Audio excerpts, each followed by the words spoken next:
Dieu, du Dieu le Père, le Fils et le Saint-Esprit.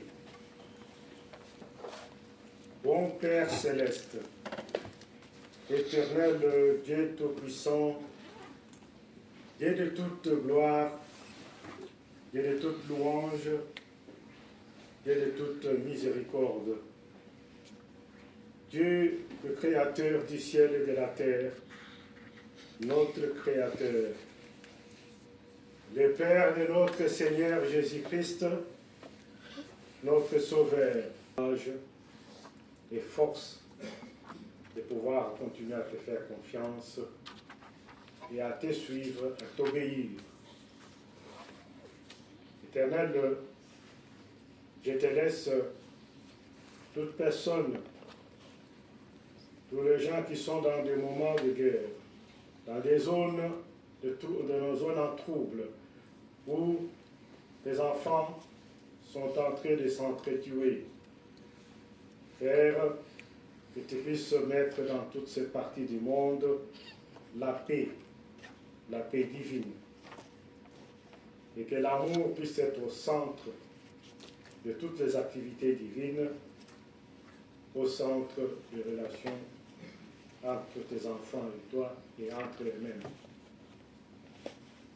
Père de gloire, je te laisse ce service divin, que tu puisses les conduire, et que tout ce que nous allons pouvoir dire aujourd'hui à l'autel puisse venir de toi, au nom puissant de ton Fils, Jésus-Christ, notre Seigneur, notre Sauveur. Amen. Amen. La parole d'aujourd'hui, nous allons la lire dans le chapitre, donc dans Genèse, le chapitre 3, verset 21. Un chant, s'il vous plaît. 120, dans le grand livre. Donc,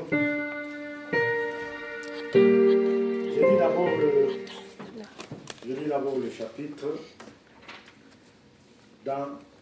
Donc, l'Éternel Dieu fit à Adam et à sa femme des habits de peau, et il les en revêtit.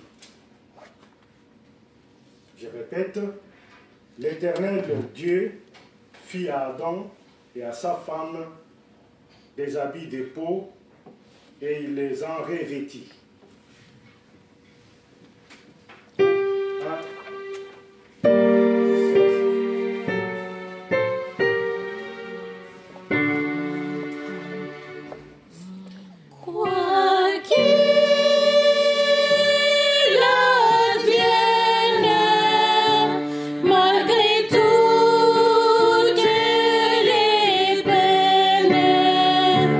Je sais que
Merci la chorale pour ces chants merveilleux.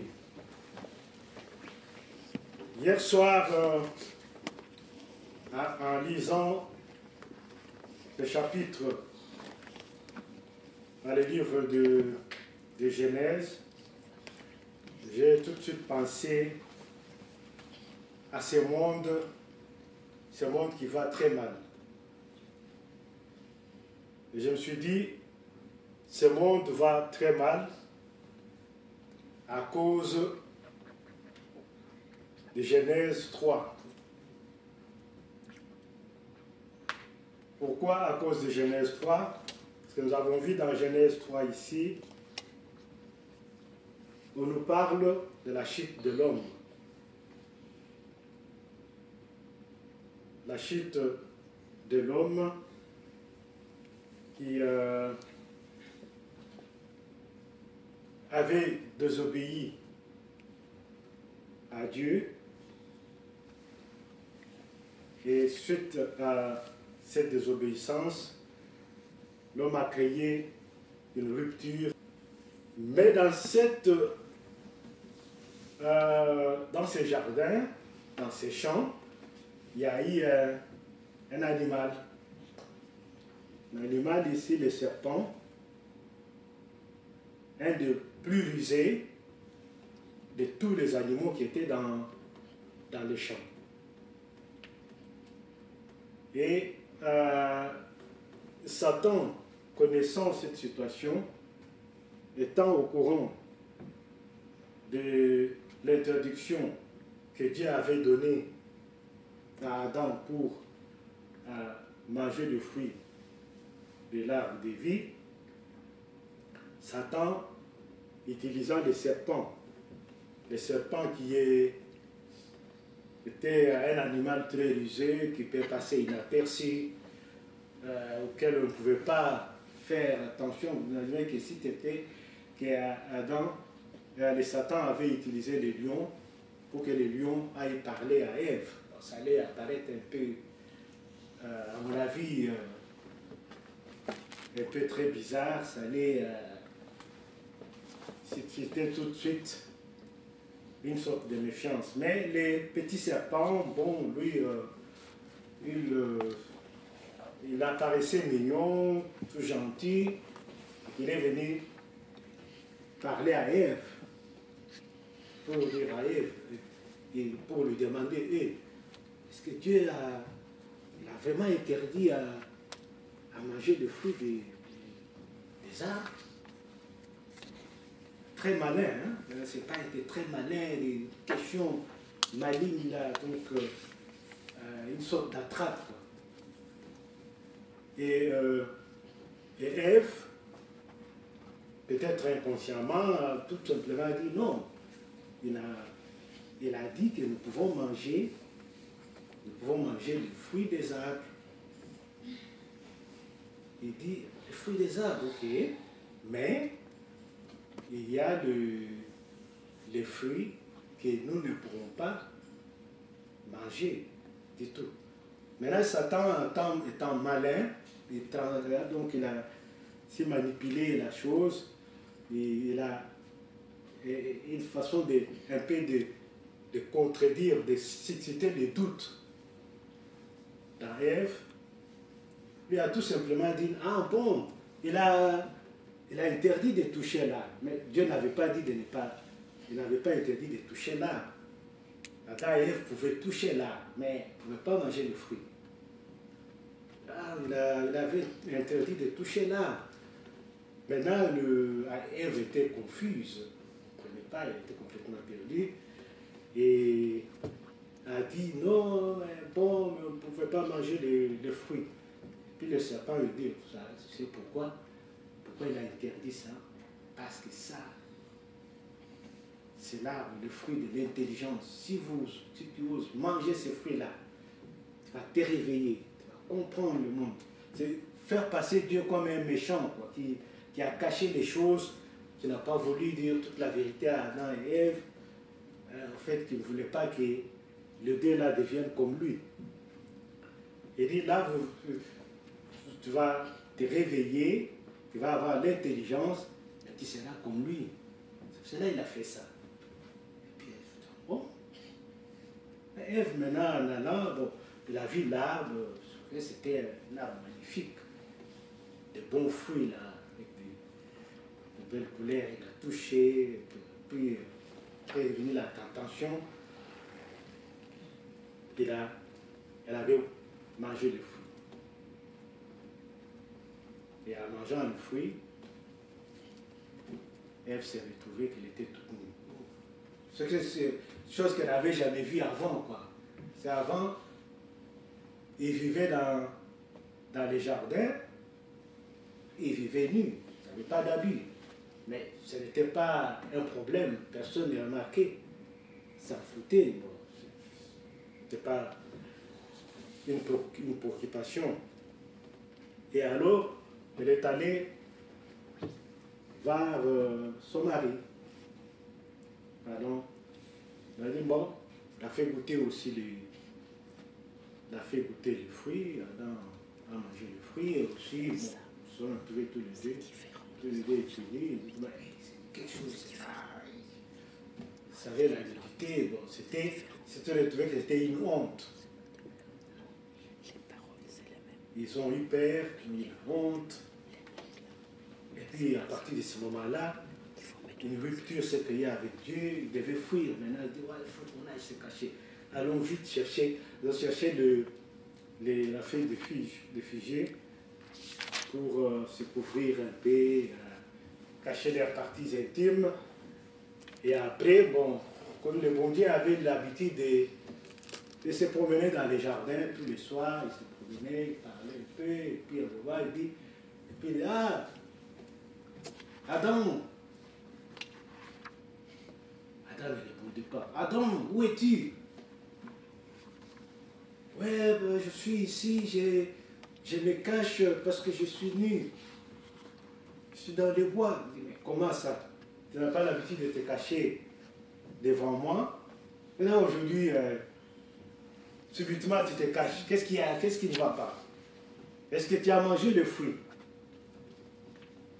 Ah oui, oui, j'ai mangé le fruit, mais c'est à cause de la femme que tu as mis à côté de moi que j'ai mangé le fruit, maintenant je me retrouve que je suis nu.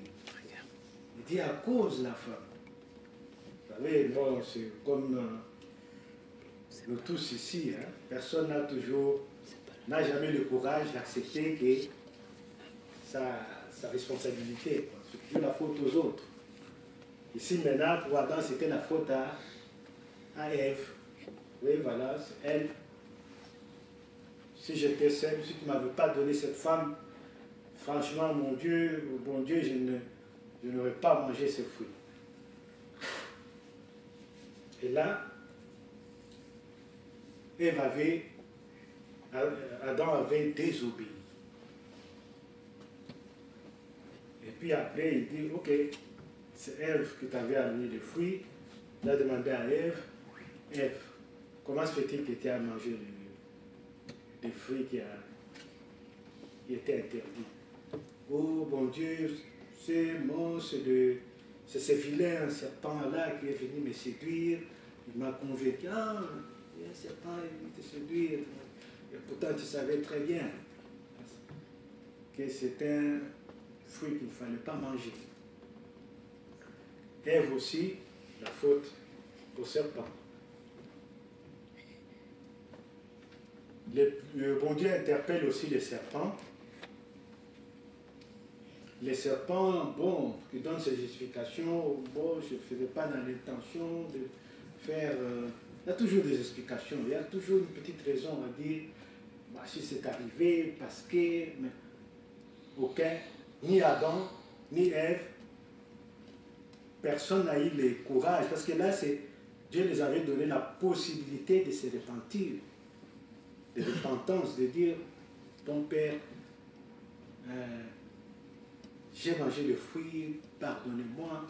Peut-être les choses auront tourné autrement. Mais non, persister à sa cupidité, de dire non, ce n'est pas de ma faute. Bon, t'es bon. Et là, ça avait suivi des conséquences.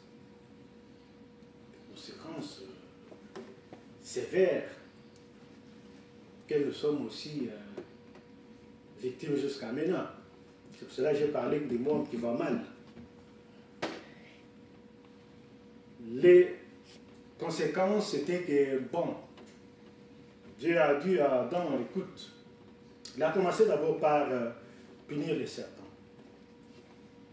C'est les serpents qui étaient vraiment tout à la source de cette chute. Il dit, toi les serpents, et toi, ta progéniture, de génération en génération, toute ta vie, tu ramperas, tu vas ramper. Tu ne feras que ramper. Tu mangeras de la poussière. Parce que les serpents rampent dans la poussière, mangent la poussière. Et tu seras écrasé par la femme. Tu piétineras ta tête, tu l'écraseras. Et ça sera ainsi pour tout le reste des serpents qui existeront après. Pour Adam, il a dit, mais tu as désobéi. Tu avais toute ma confiance. Nous vivons en bonne harmonie. Et tu t'es fait attraper par la ruse, par la séduction du serpent et de ta femme. Toi, tu travailleras désormais de la terre, parce que tu étais habitué à ne rien faire. Tu mangeais comme tu voulais, mais là, pour manger, tu souffriras. Tu mangeras au fond, la sueur de ton front, de ton visage. Tu vas travailler la terre, tu vas cultiver. Et ça sera ainsi pour toute ta progéniture, de génération en génération. Et pour Ève, elle a dit, Ève, si je vous avais donné tous les deux la possibilité de la procréation, de vous multiplier, de faire des enfants, des bébés, et remplir le monde. Mais là, toi, tes grossesses seront le moment de souffrance. Et tu accoucheras dans la souffrance, ça sera pénible.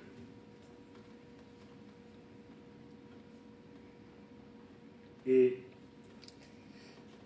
ça, c'était les conséquences de punition. Et ce n'était pas seulement pour eux, parce que nous sommes des Adam et Ève aujourd'hui. C'est vraiment la même chose pour nous. Mais ici, Dieu ayant fait tout cela, à la fin, il a fait quoi? Il a dit, ok, comme vous n'avez pas voulu rester à cet magnifique endroit qui était le jardin d'Éden, eh bien, je vous mets dehors. Vous les avez chassés du jardin. Le jardin d'Éden, c'est se retrouver dans les champs. Dans les champs, maintenant, bon, chacun savait ce qu'il attendait. C'est une Ève qui devait, Adam, qui devait maintenant commencer à travailler dur, labourer la terre, payer les trucs, les arbres, chercher la nourriture et tout ça. Maintenant, la confiance entre Dieu et eux, c'était fini. Il y avait une inimité entre l'homme, la femme, Dieu. Et tous les animaux, tous se côtoyaient ensemble.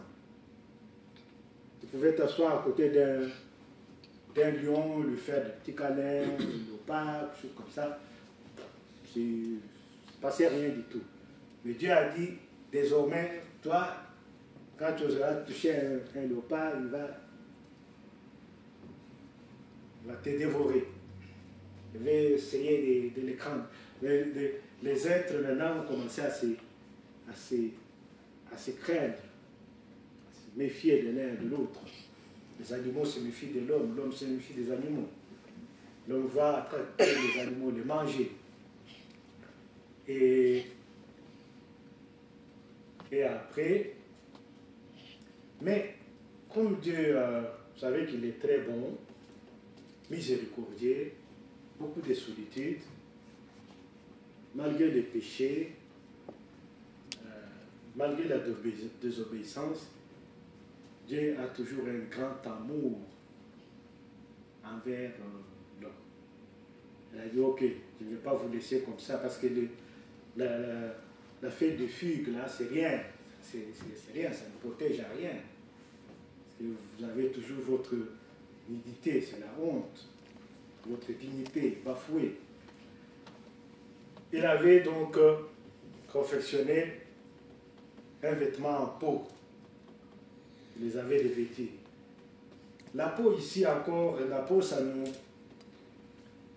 amène à se souvenir que ici les conséquences qui étaient la plus majeure, c'était quoi? La punition de la mort.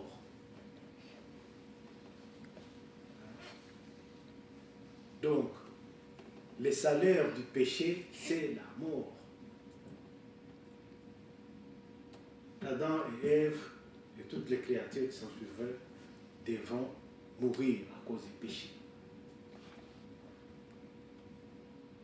Et comme à l'époque, les gens vivaient très très longtemps, vous savez qu'Adam avait vécu 930 ans. 930 ans. Moi aujourd'hui, j'en ai que 62, je vais en avoir 63. 930 ans. 800 et quelques années à vivre. Mais bon, est-ce que c'est possible? Ce n'est plus possible, mais à l'époque, c'était comme ça. Donc, la mort ici, donc la peau symbolise la mort, parce qu'il y a un animal qui a été tué pour se tirer la peau et confectionner des habits pour Adam et Ève. Et dans cette symbolique de la mort, Dieu nous dit que à travers la mort, nous pouvons recouvrir le salut. Le salut, dans le sens qu'il faut qu'il y ait un sacrifice. Ce sacrifice ici, il est faisable à travers le sacrifice de son Fils unique, Jésus-Christ, qui a été crucifié, mort sur la croix, enseveli, s'est réveillé au 3e jour, auquel nous attendons son retour imminent. Ici, je vais lire dans 1 Corinthiens 1, par rapport à cette symbolique de la mort et pourquoi le bon Dieu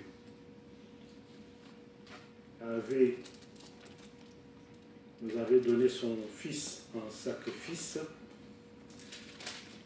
La mort de son Fils, ce que ça signifie. Chapitre 1 Corinthiens 1. 30. 1 Corinthiens 1. 30, je vais ici. 30. Or, c'est par lui que vous êtes en Jésus-Christ, qui, par la volonté de Dieu, a été fait pour nous sagesse, justice, sanctification et rédemption. Voilà. Donc ça, c'est pour vous dire que à travers la mort, Dieu nous prépare à la rédemption, à la sanctification et à revenir vers lui. En résumé, ce que nous pouvons faire comme revêtissement à travers nos prochains, nos contemporains, c'est d'insister, de les aider à pouvoir marcher selon la volonté de Dieu avoir confiance, obéissance à Dieu, et le suivre, le considérer comme l'unique voie de salut. Et à cause de ça, nous avons la possibilité de résister à la ruse, au mensonge de Satan. Parce que Satan rôde tout le temps autour de nous, c'est comme le serpent autour d'Ève. Il vient chaque fois nous convaincre pour telle ou telle situation. Il vient chaque fois nous dire, vous voyez, des moments où on se retrouve, Satan est là, en train de vous dire, avec quelqu'un qui vous dit, mais oui, mais vous croyez à Dieu, mais est-ce que ce Dieu-là existe vraiment? Vous l'avez déjà vu? Est-ce que vous avez des preuves? Ouais, ils ont toujours des questions un peu malignes comme ça. Hein? Ils parlent, voilà, bon, vous dites que Jésus-Christ va revenir bientôt, mais qui vous a dit ça? Vous avez prisé ça? Bon, je lis dans la Bible, est-ce que vous êtes vraiment un chrétien? Est-ce que vous avez lu toute la Bible? Mais qui peut lire toute la Bible et la retenir? Mais personne. Mais ça, c'est toujours des petites questions un peu malignes, un peu détournées pour pouvoir vous faire tomber, vous mettre dans les doutes. Vous allez dire, oui, mais c'est vrai, mais moi, je n'ai pas encore lu toute la Bible. Je n'ai pas encore lu toute la Bible de Genèse jusqu'à Apocalypse. Mais est-ce que je suis vraiment un enfant de Dieu? Quand vous commencez à vous mettre en doute, et quand on se met en doute, hein, on risque, comme Ève, de céder à la tentation.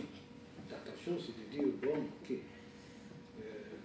toute façon, cette histoire-là, commencer à parler maintenant de l'évangile, de la parole de Dieu, comme des histoires, et ça fait déjà que ça commence à perturber un peu sa foi.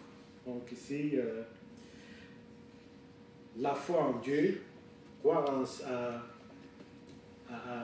à l'évangile, à la parole de Dieu, ça va que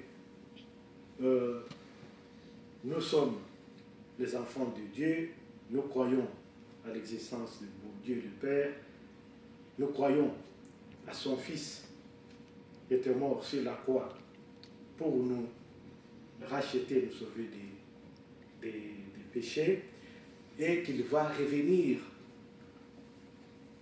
et croire fermement, avec conviction, à telle manière que si quelqu'un commence à vous raconter des histoires, de dire, je crois, moi je crois, je sais que le Christ va revenir très bientôt, très bientôt. Il n'y a pas une autre explication. Parce que si Ève s'était comportée comme le Christ dans le désert, où le diable l'avait tenté aussi, hein, l'avait présenté. Par exemple, il y avait, c'est toujours la même histoire, toujours, hein, manger.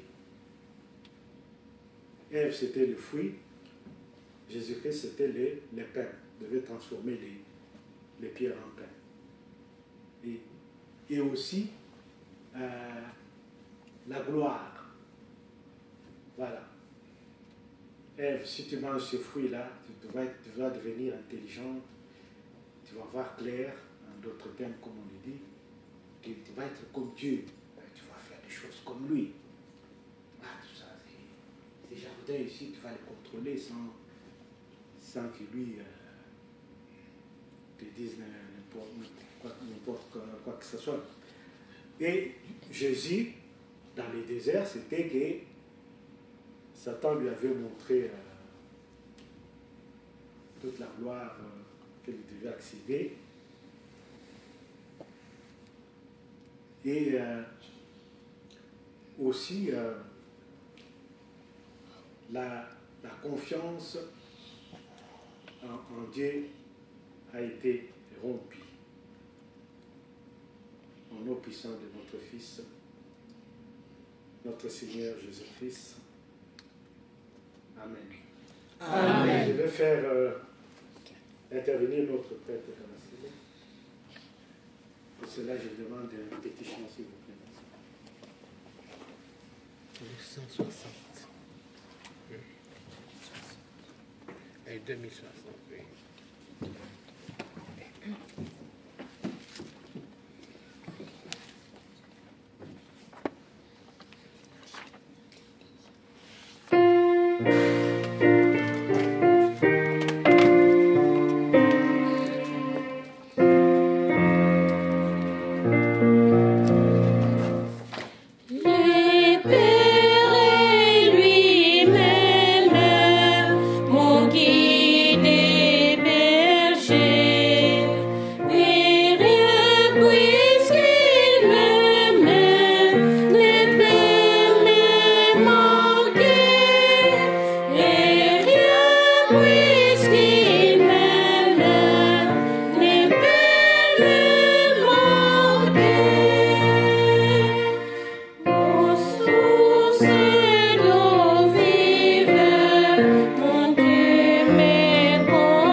Merci mon cher prêtre pour cette belle prédication.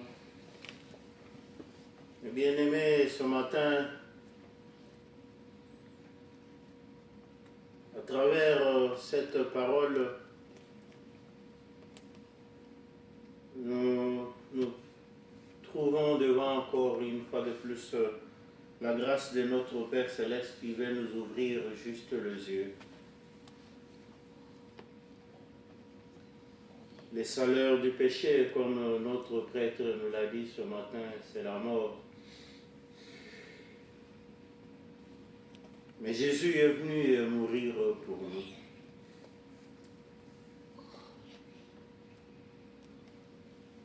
Autrefois, c'était la peau de la bête que Dieu a utilisée.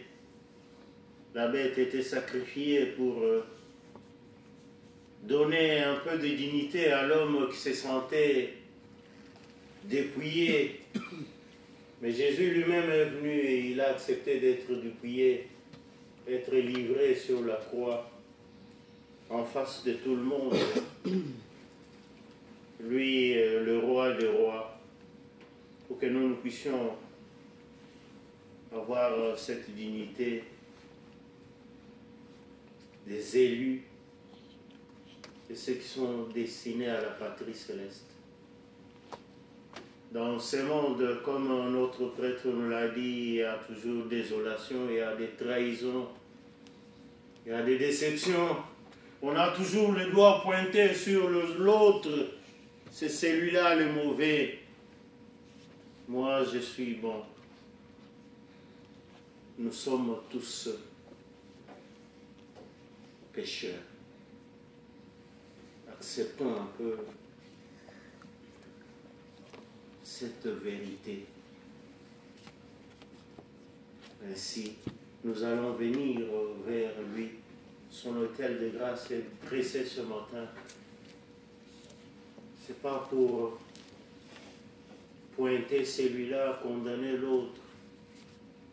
Quand nous regardons dans la Bible ici, en certaines quelque part dans le livre de Matthieu, chapitre 7, verset 5,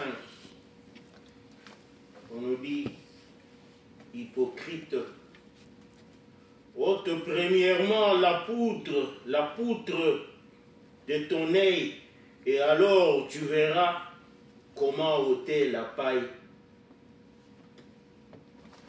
de l'œil de ton frère. Ce matin, nous sommes tous venus. Ce n'est pas moi qui va vous dire, moi je suis saint. Ce n'est pas nos prêtres qui sont à côté qui vous diront qu'ils sont saints. Nous sommes venus devant cette trône de grâce.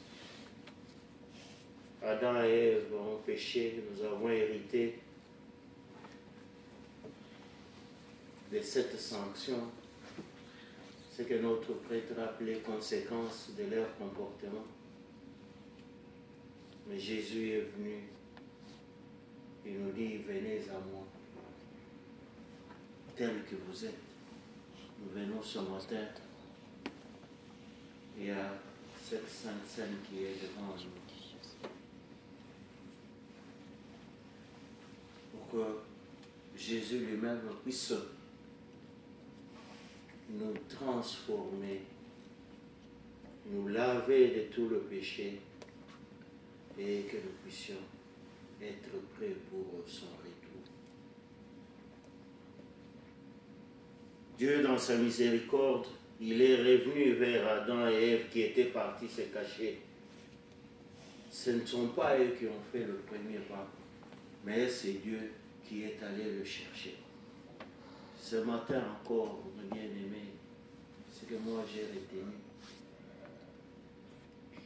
Dieu est venu encore vers nous ce matin. La tentation, Jésus qui a gêné 40 jours et 40 nuits, Satan est allé vers lui. Il est trop audacieux. Mais nous autres, bien-aimés, nous ne sommes que des êtres faibles, mais l'humilité précède la gloire. Humilions-nous ce matin. N'entrons pas dans les détails, soyons des grossistes. Ne cherchons pas comment Dieu va. Non, ça c'est lui.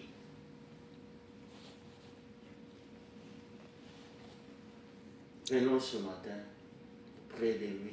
Nous avons retenu Satan et Ève. Ils se sont sentis rabaissés. Non, Dieu, comment tu pouvais nous créer sans... Dieu est devenu couturier en ce moment-là. Il a cousu une belle tenue. Et cette belle tenue-là, c'est la joie que Dieu prépare pour nous. Il ne veut pas que nous puissions être soucieux. Venons avec humilité. Mais ne pointons pas le doigt à l'autre comme notre prêtre nous l'a dit. Nous ne voulons pas assumer notre responsabilité. La faute vient seulement de l'autre. Ne soyons pas des corrupteurs. La poutre, elle est énorme, plus que ce béton.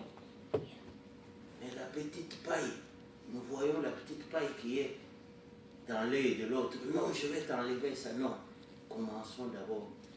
Dieu nous dit, commençons d'abord par enlever la poutre. Et nous avons cette poutre de nous-mêmes, nous ne pouvons pas. Venons auprès de notre Seigneur Jésus-Christ et demandons pardon. Et il nous donne une condition avant d'être pardonné. Pardonnons notre prochain. Ainsi tous ensemble, nous sommes destinés à cette vie, le bonheur, la béatitude. Hier, on a été enterré notre jeune fille, à peine 20 ans, pas totalement 20 ans. Il avait, vous qui connaissez les calculs, vous allez dire 19, combien, je ne sais pas. Elle est partie. Mais le corps est parti. Mais est-ce qu'elle était déjà prête? Parce que l'âme va survivre quelque part. Pensons un peu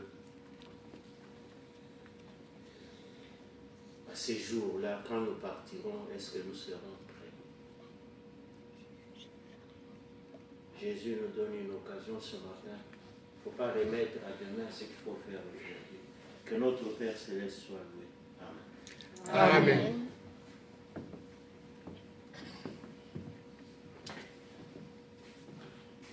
Avant d'être pardonnés, nous devons nous-mêmes pardonner nos prochains, c'est-à-dire notre prêtre. Et ça nous amène tout droit dans la préparation de la repentance. La repentance qui a eu une possibilité de reconnaître ses erreurs, ses fautes, et de demander au bon Dieu dont nous avons ici appris que sa sollicitude est immense, sa sollicitude est inchangeable, de pouvoir nous pardonner. Parce que nous sommes des pécheurs. Dieu le sait bien que, en étant des pécheurs, nous sommes à tout moment exposés aux tentations. Nous sommes à tout moment dans les risques de tomber dans l'abîme, dans le péché. Et il est tellement bon, miséricordieux, il a prévu effectivement la repentance pour que chaque fois nous revenons vers lui, nous lui demandons pardon, nous reconnaissons que nous avons péché et que nous avons besoin de l'assistance de son Saint-Esprit pour que nous ne pouvons plus répéter les mêmes péchés, les mêmes erreurs, et que pour que nous soyons dignes de séduire ses enfants, mais aussi dignes de participer à un des sacrements les plus importants, la Sainte Seine, tout en étant purifiés. Parce que nous avons ici la possibilité de revêtir de nouveau de la confiance du bon Dieu et de son amour. Pour la repentance, nous allons chanter donc le chant 70.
Notre Père qui es aux cieux, que ton nom soit sanctifié, que ton règne vienne, que ta volonté soit faite sur la terre comme au ciel.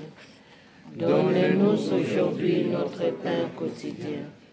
Pardonne-nous nos offenses, comme nous pardonnons à ceux qui nous ont offensés. Ne nous induis pas en tentation, mais délivre-nous du mal, car c'est à toi qu'appartiennent, dans tous les siècles, les règnes, la puissance et la gloire. Amen. Selon la mission que j'ai reçu de l'apôtre mon mandant, je vous annonce la bonne nouvelle. Au nom de notre Seigneur Jésus-Christ, le Fils du Dieu vivant, vos péchés vous sont pardonnés. La paix du ressuscité soit avec vous. Amen. Amen. Père Tout-Puissant, après nous avoir pardonné, après avoir nous revêtus de ta confiance, Père, après avoir effacé nos péchés, Père Tout-Puissant, après nous avoir purifiés, vous nous avez préparés à participer à la table de ton Fils, la table du Seigneur, à prendre son corps et son sang. Enfin, Père, de se souvenir de ses sacrifices, ces immenses sacrifices qu'il a fait sur la croix à Golgotha. Il est mort pour nous. Il est mort pour nos péchés, pour nous sauver et pour nous ramener dans la voie de la confiance avec toi. Et nous attendons son retour pour qu'il puisse nous prendre avec dans ton royaume. Amen. Amen. À présent, nous allons fêter la Sainte Seine.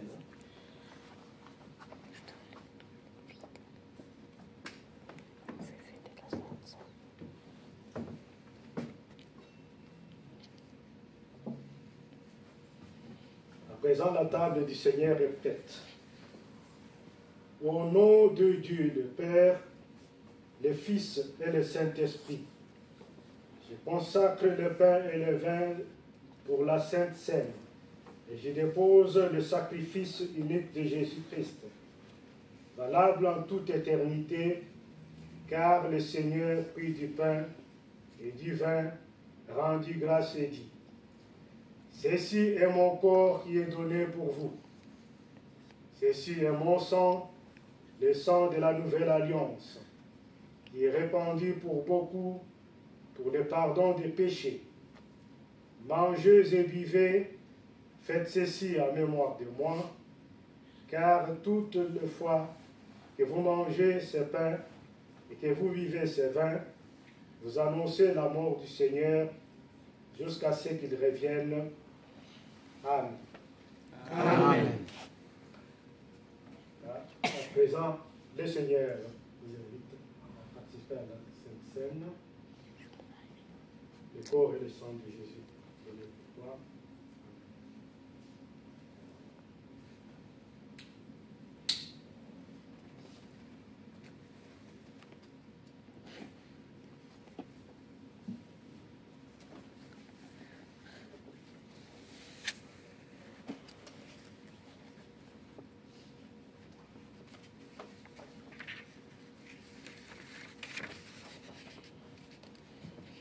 Le corps et le sang de Jésus donné pour toi. Amen.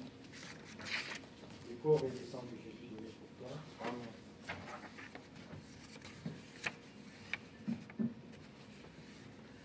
À présent, le Seigneur vous invite à participer à la Sainte Seine. Nous avons chanté pour cela le cantique 226.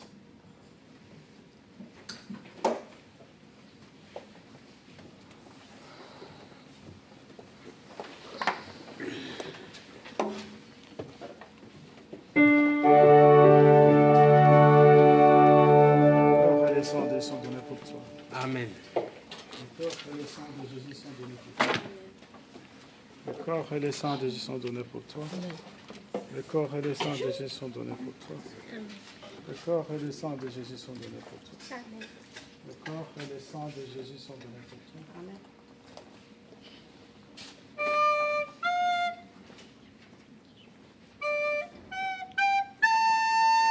Le corps et le sang de Jésus sont donnés pour toi. Le corps et le sang de Jésus sont donnés pour toi. Amen.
la prière finale.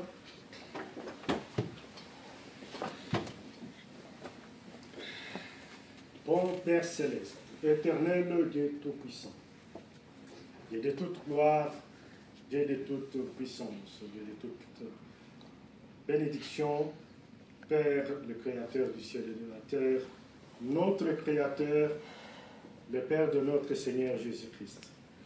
Père tout-puissant, nous te sommes très reconnaissants de nous avoir donné la possibilité de venir ce matin dans ta maison, te louer, te rendre grâce. Chanter pour toi, Père, et confirmer notre obéissance envers toi. Et de te suivre et de marcher selon ta volonté, Père Tout-Puissant. Éternel, nous sommes reconnaissants de toutes ces bénédictions que tu nous as données ce matin. Père, que tu as exaucé nos prières.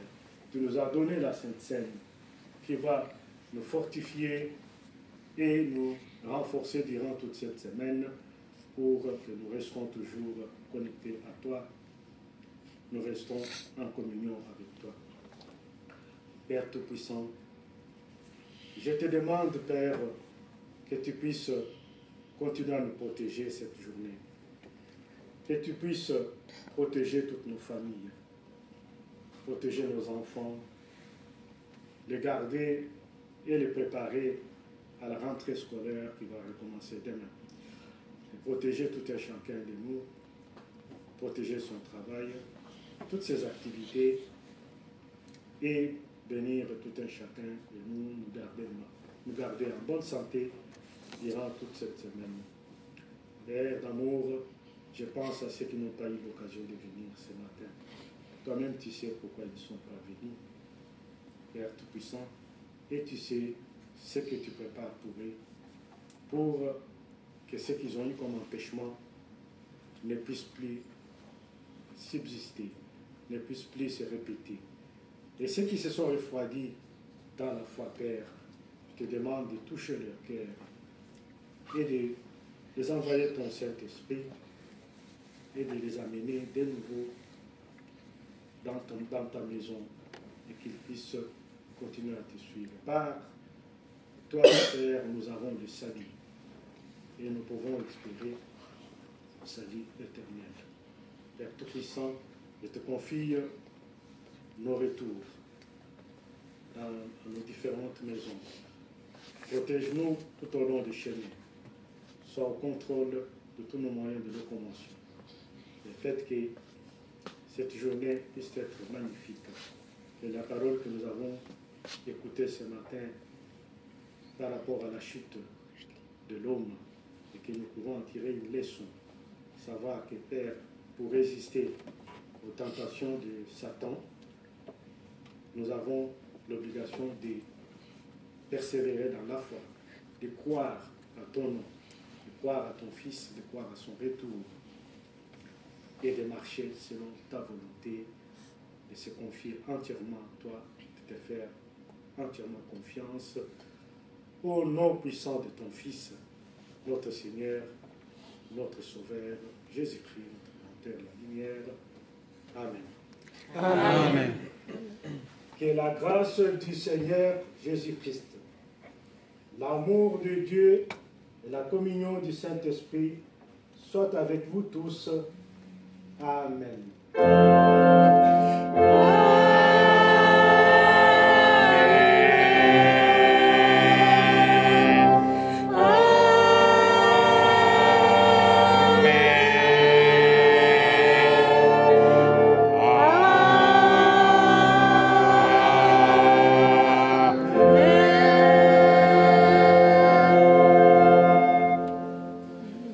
Prenez place, s'il vous plaît.